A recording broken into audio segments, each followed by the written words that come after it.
बिहार में विधानसभा चुनाव की तारीखों का ऐलान हो चुका है। राज्य की सभी 243 विधानसभा सीटों पर 2 फेज में वोटिंग होगी।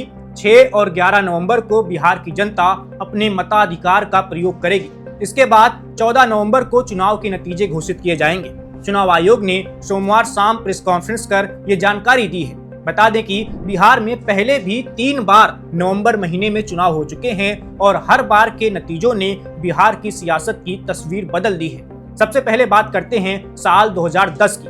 6 चरणों में हुए साल 2010 के चुनाव में 21, 24, 28 अक्टूबर और 1, 9, 20 नवंबर को वोट डाले गए थे। फिर 24 नवंबर को नतीजे आए थे। इस चुनाव में नीतीश कुमार के नेतृत्व में एनडीए गठबंधन ने 243 में से 206 सीटों पर जीत हासिल की थी।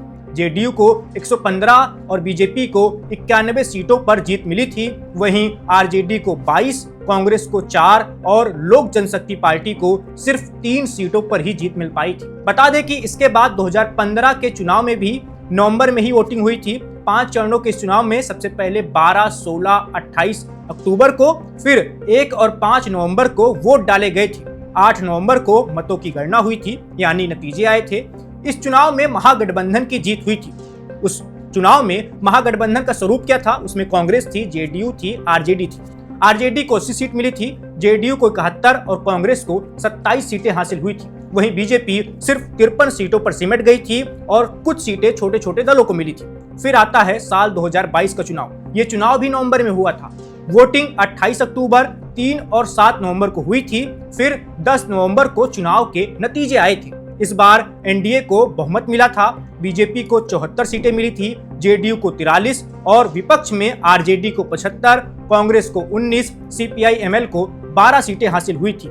नीतीश कुमार ने फिर से बिहार में सरकार बनाई थी और वो बिहार के मुख्यमंत्री बने थे। अब एक बार फिर से बिहार का चुनाव नवंबर में होने को है, लेकिन इस बार का समीकरण कुछ बदला हुआ है। बिहार की जो मौजूदा राजनीतिक स्थिति है, अगर उसकी बात करें तो सत्ताधारी एनडीए गठबंधन में नीतीश कुमार की जेडीयू, बीजेपी, चिराग पासवान की लोजपा, जीतन राम मांझी की हिंदुस्तान अवाम मोर्चा और उपेंद्र कुशवाहा की पार्टी शामिल है। वहीं विपक्ष की बात करें, यानी विपक्षी महागठबंधन में, तो वहां पर आरजेडी, कांग्रेस, वाम दल, मुकेश सहनी की विकासशील इंसान पार्टी और पशुपत पारस की एलजेपी शामिल है। तीसरे प्लेयर के रूप में प्रशांत किशोर की पार्टी जनसुराज भी सभी 243 सीटों पर अपनी दावेदारी ठोक रही है। वहीं ओवैसी की पार्टी एआईएमआईएम और तेज प्रताप यादव का गठबंधन भी वोटों की आस में अपने अपने जतन कर रहा है। अब देखना दिलचस्प होगा कि क्या नवंबर का ये चुनावी इतिहास फिर से दोहराएगा। क्या फिर से पिछली बार की तरह ही नतीजे आएंगे इस बार भी, या इस बार कुछ नया होगा? इस खबर में बस इतना ही। मेरा नाम वैभव है। आप बने रहिए वन इंडिया के साथ। Subscribe to One India and never miss an update. Download the One India app now.